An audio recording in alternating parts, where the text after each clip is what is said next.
Bonjour à tous et bienvenue dans cette vidéo rapide de suivi d'analyse hebdomadaire sur le Dow Jones. Je me suis rendu compte que j'avais oublié de vous parler hier dans la vidéo de ce phénomène-là en fait. Donc vous aviez ici ce gros chandelier baissier et derrière petit gap à la hausse non comblé et puis derrière boum, grosse remontée. Je voulais vous le dire aussi, bon ben voilà, ça arrive. Euh, C'était le phénomène pour la fin de la vague 4. Ici grisé, hein, dont on parlait dans la vidéo pour ceux qui l'ont suivi, donc pour avoir cette structure sous forme de flat, donc en 3 temps, et puis derrière ici 5 temps baissier. Donc ce gap qui restait ouvert avec ce magnifique Marubozu baissier qui revenait travailler cette zone de support et donc de gap ouvert qui finalement reste ouvert, eh bien, pouvait être un gap d'accélération. Eh bien, que nenni, c'est un gap pour l'instant, soit de commun, soit de terminaison. Alors commun, pourquoi? Bah, parce qu'il a été rebouché, directement et qu'il n'a pas, permis justement cette accélération, baissière.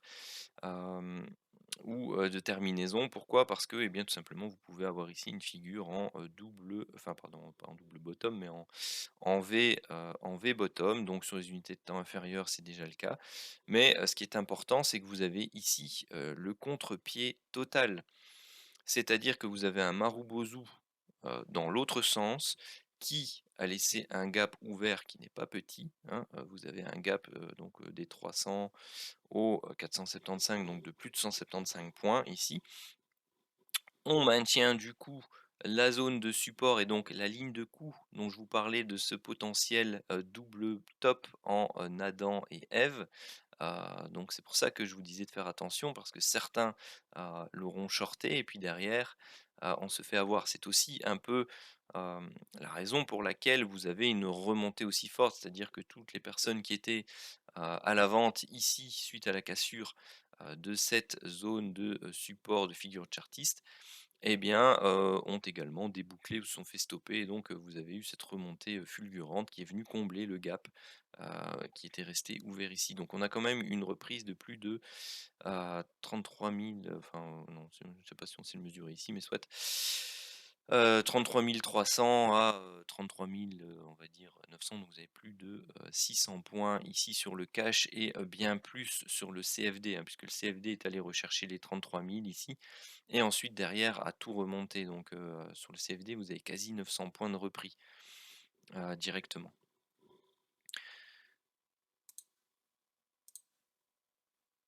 Alors, ce qu'on peut voir sur le 4 heures, qui est très intéressant, c'est que vous avez une structure en île de retournement ou, de jumeaux abandonnés ici.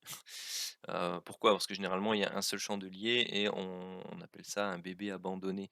Pourquoi? Parce qu'il y a un gap, non fermé, devant lui et il a un gap non fermé ici. Donc vous savez passer au travers, comme ceci. Et donc là, ils sont 2. Donc, vous avez des jumeaux, abandonnés. Vous avez ce gros Marubozu, 4 heures et puis, bon, bah, il va falloir voir ce que ça donne, par la suite parce que vous avez un gap qui est resté ouvert ici en 4 heures, hein. Vous voyez la clôture s'est faite là, le lendemain l'ouverture s'est faite ici et on n'est pas revenu combler ce gap. Donc, les 34 026 ou 30 points, sont une, zone de résistance potentielle, pour la poursuite de la hausse, hein. Vous voyez, par exemple, celui-ci, on est venu clôturer là, on a ouvert ici, mais on est venu clôturer le gap, derrière, donc il ne reste pas ouvert celui-ci. Donc là, vous avez une zone, de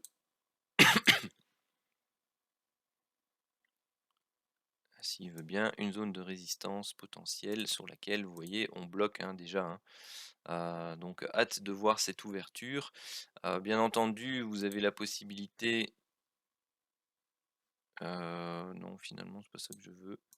Vous avez la possibilité que l'on vienne travailler cette zone, que l'on fasse des structures, de, consolidation avant de reprendre une hausse, hein, comme ceci.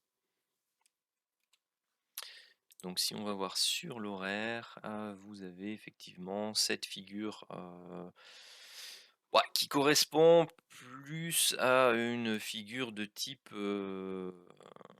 en tour en fait, hein, donc vous avez quelque chose, de très pentu, latéralisation très pentue, hein, donc c'est une configuration en tour. On est sur la zone de coup, de cette structure, de, retournement. Donc maintenant, bah, il faut briquer tout ça pour valider et confirmer ça aujourd'hui. Alors, rien n'empêche, vous voyez ici, hein, vous avez une épaule, une tête, rien n'empêche de venir refaire ici une épaule et d'ensuite partir, rechercher, ah décidément, de venir, rechercher, eh bien, cette zone de précis sur le cache, donc les 33 630 pour, aller nous faire un setup d'épaule, tête épaule inversée et puis hops, on break la zone, petite pullback dessus et puis, c'est parti pour, la recherche des plus hauts historiques, hein.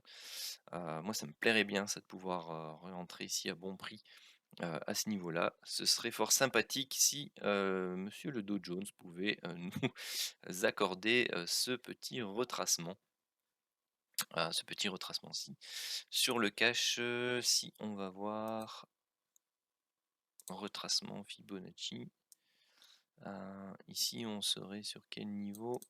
On serait entre les 38,2 et les 50. Bon, parfait, hein, pour une vague 2 si ceci est une vague 1, vague 2, puis hop, on est parti sous vague 1, sous vague 2, vague 3, boum! Allez hop! Ça serait fort sympathique. En tout cas, voilà ce que je vais, surveiller aujourd'hui et le reste de la semaine, pour le, moment.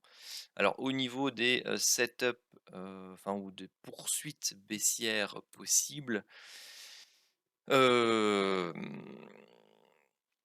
ceci est une sous-vague 3 et puis là on a la première jambe d'une structure de consolidation, donc ça voudrait dire qu'on devrait potentiellement fortement retracer et puis travailler un triangle cassé à la baisse, travailler une structure de type flat ou complexe et travailler ce range-ci, donc les 33 200, 65, à, 33 920, travailler là-dedans et puis, briquer à la baisse avant de repartir à la hausse. Voilà pour l'alternative baissière, mais, bah, bon, bah, voilà, personnellement, je reste plutôt, hem, dans la prise de position à la hausse compte tenu de, mon décompte Elliott principal et de la structure de prix qui est en train de prendre forme ici. Sur ce, je vous souhaite à tous une très bonne journée. N'oubliez pas de liker la vidéo, de lâcher vos petits commentaires, ne fût-ce que pour faire coucou Geoffrey, ça fait toujours plaisir. Et puis abonnez-vous à la chaîne. N'oubliez pas l'interview sur la chaîne Pépitor ce vendredi pour vous parler du principe des vagues d'Elliott, de mon expérience. Et tout simplement, voilà, profiter d'un bon moment ensemble. Donc vendredi 25 juin 18 h pour le live et bon bah il sera en replay si jamais vous n'avez pas l'occasion d'y participer. Mais c'est avec plaisir de toute façon que on discute ensemble sur les réseaux, que ce soit sur Twitter, sur les canaux Discord ou sur la chaîne YouTube, ou même sur Telegram. Donc n'hésitez pas à nous rejoindre et à animer ces différents réseaux de partage. Sur ce, une bonne journée et à bientôt.